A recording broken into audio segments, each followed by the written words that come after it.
Former President Jimmy Carter gave the keynote speech on the first day of the Islamic Society of North America's annual convention in Detroit.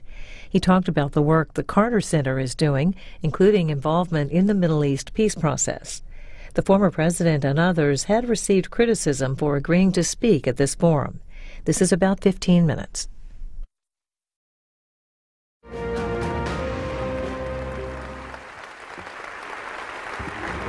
Well, first of all, I want to thank Imam Majid for that introduction and also for helping us in one of our projects at the Carter Center that's very important to me, about which I'm going to be speaking later on this afternoon.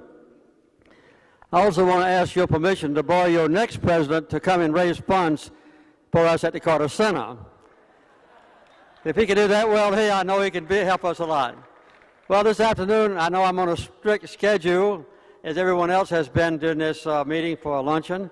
And before I start my own talk, I want to urge you to comply with the request to give generously to the Islamic Society of North America.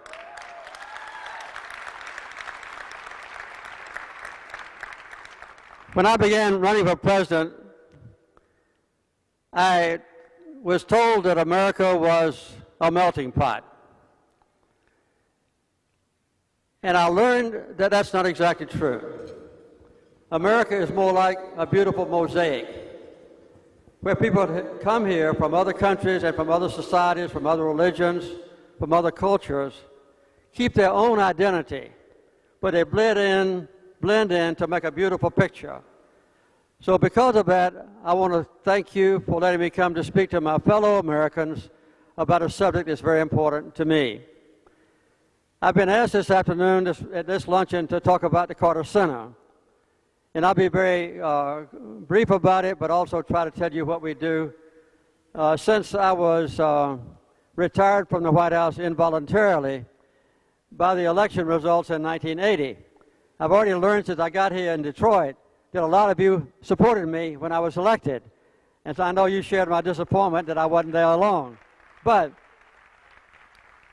since I left the White House, my wife and I have devoted full time to working at the Carter Center now for about 35 years.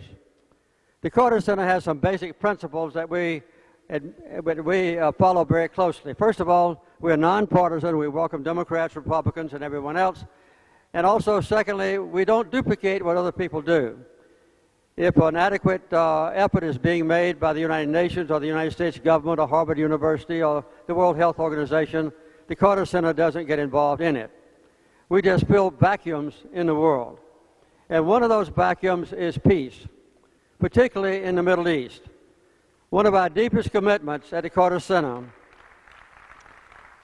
is to bring peace to the Middle East, and we've never stopped since I left the White House. At this very moment, the Carter Center has a full-time office in East Jerusalem. We have a full-time office in Ramallah. We have a full-time office in Gaza. And our people were there. Our people were there in 2008, 2009, 2012, and this year, when the terrible bombardment of Gaza destroyed so many homes, hospitals, and schools.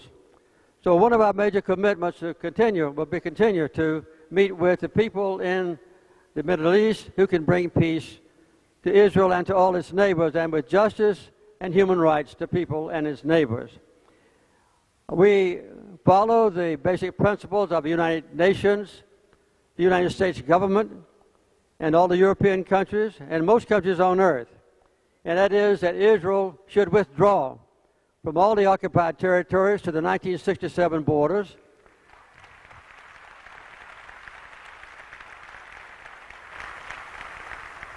modified only by an agreed delineation of a little more territory for Israel near Jerusalem in exchange for property given to the Palestinians in their own homeland. That's a basic principle that still pervades the international community, and that's where the Carter Center stands. As you may know, I've written 3 books about the Middle East. The first one was Blood of Abraham, where I visited all of the countries, Israel, the Palestinian area, Lebanon, Syria, Jordan, Egypt, Saudi Arabia.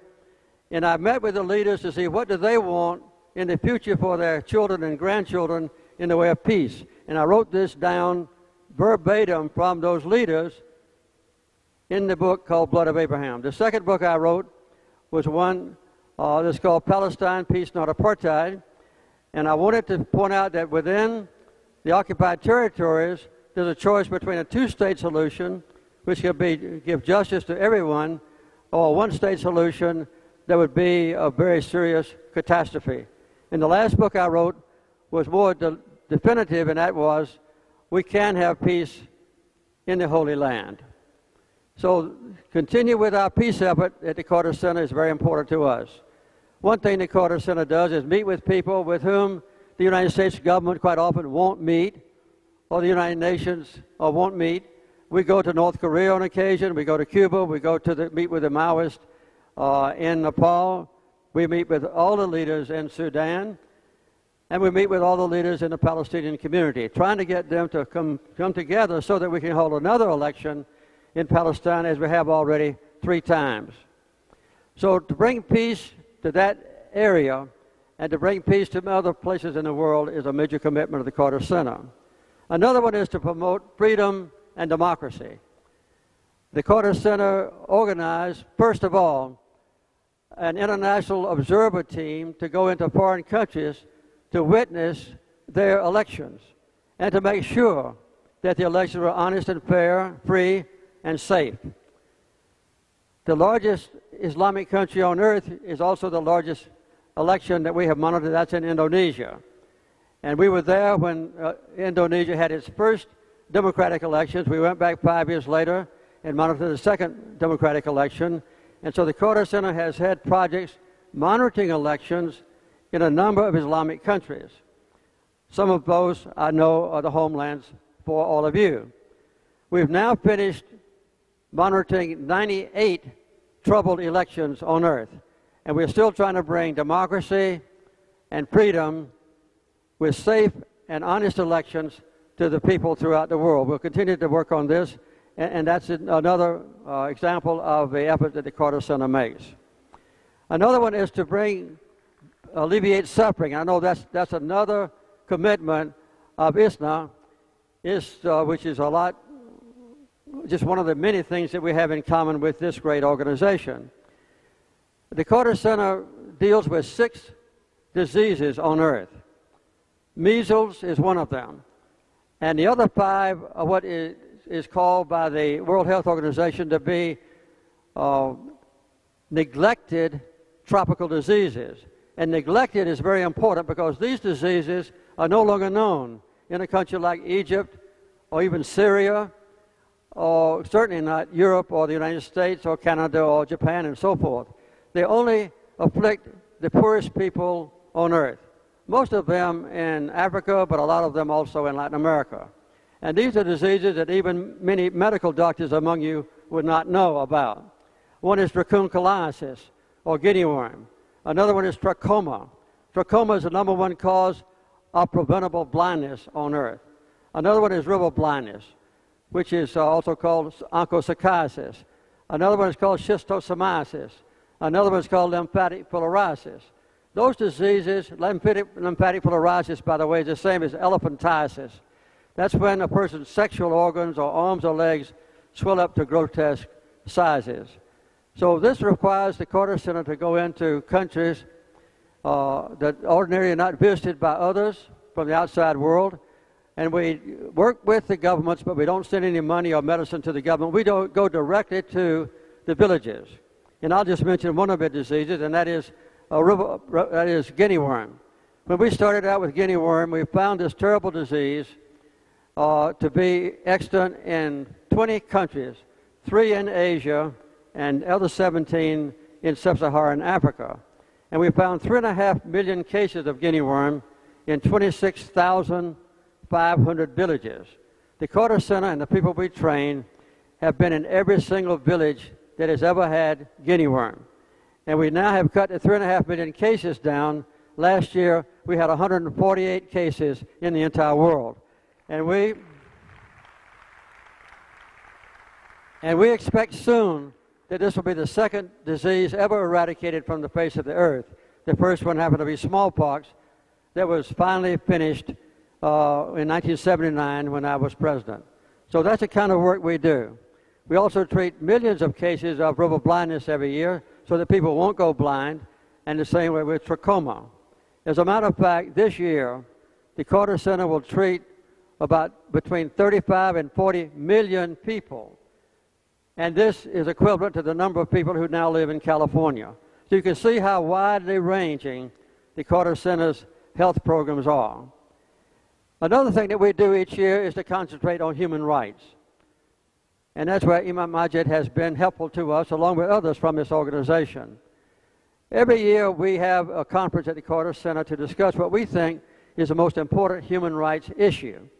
A few years ago, after 9/11, the Carter Center analyzed the abuse that many Americans experience with the deprivation of basic civilians' rights to privacy and to equal treatment under the law, including the fact that no one would go to prison unless they had had counsel and unless they had charges given against them and unless they were found guilty of a crime.